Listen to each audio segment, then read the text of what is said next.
प्यार में धोखा। एक बार की बात है, एक युवक ने अपनी नई प्रेमिका से मिलने का फैसला किया। उनका नाम विक्रम था और वो एक बहुत ही संवेदनशील और प्यार करने वाला आदमी था। उसे एक ऐसी लड़की से मिलने की उम्मीद थी जो उसके साथ संगीत की तरह हारमोनी बना सके। उनकी दिलचस्पी का निशाना उनकी सख्ती और आत्मविश्वास वाली लड़की अन्विता थी।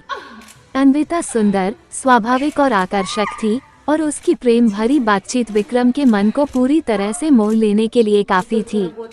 दोनों आत्मीय बन गए और धीरे धीरे एक दूसरे के करीब आ गए। थोड़ा समय बिताने के बाद उन्होंने एक दिन मिलने की योजना बनाई। उनकी खुशी की कोई सीमा नहीं थी, क्योंकि विक्रम को लगा कि वो खुदा ने उसे अपनी खोई हुई आदतों को वापस देने का एक चमत्कार दिया है। मिलने के दिन आते ही विक्रम अन्विता के गहरे आंखों में खुद को खो गया।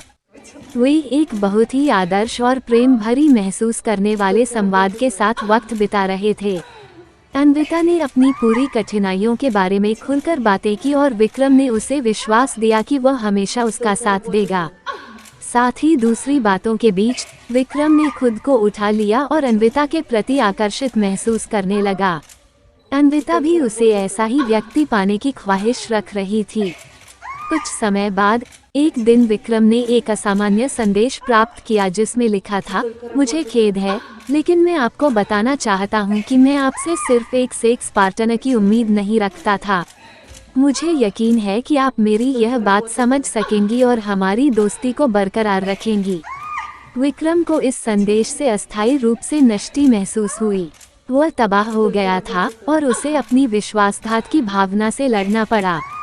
अपनी तकलीफ को लेकर विक्रम ने उसे एक और संदेश लिखकर भेजा, तुमने मुझे धोखा दिया है। मैंने तुम्हारे बारे में अच्छा सोचा था, पर तुमने मुझे सिर्फ अपनी कामुकता का उपयोग करने के लिए इस्तेमाल किया है। मैं आशा करता हूँ कि तुम अपने गलत कर्मों से सीख लोगी और ऐसा कभी नहीं करोगी। विक्रम ने खुद को संभालते हुए उसे अन्विता के साथ संपर्क न बनाए रखने का निर्णय लिया। वह जानता था कि यह उसके लिए आवश्यक था ताकि वह अपने आप को सम्मोहित न करे और अपनी आत्मसम्मान को बरकरार रखें। इस कहानी से सीखने का संकेत है कि प्यार में हमेशा दिल को अपने विचारों और भावनाओं से जोड़ना चाहिए। यदि हमें किसी के प्रति विश्वास नहीं है या हमारा विश्वासघात होता है, तो हमें उस संबंध को छोड़ देना चाहिए जो हमारे अहम और स्वार्थ को नुकसान पहुंचा सकता है। प्रेम में संयम और सत्यनिष्ठा की महत्वपूर्णता को अपने जीवन में स्थान देना चाहिए।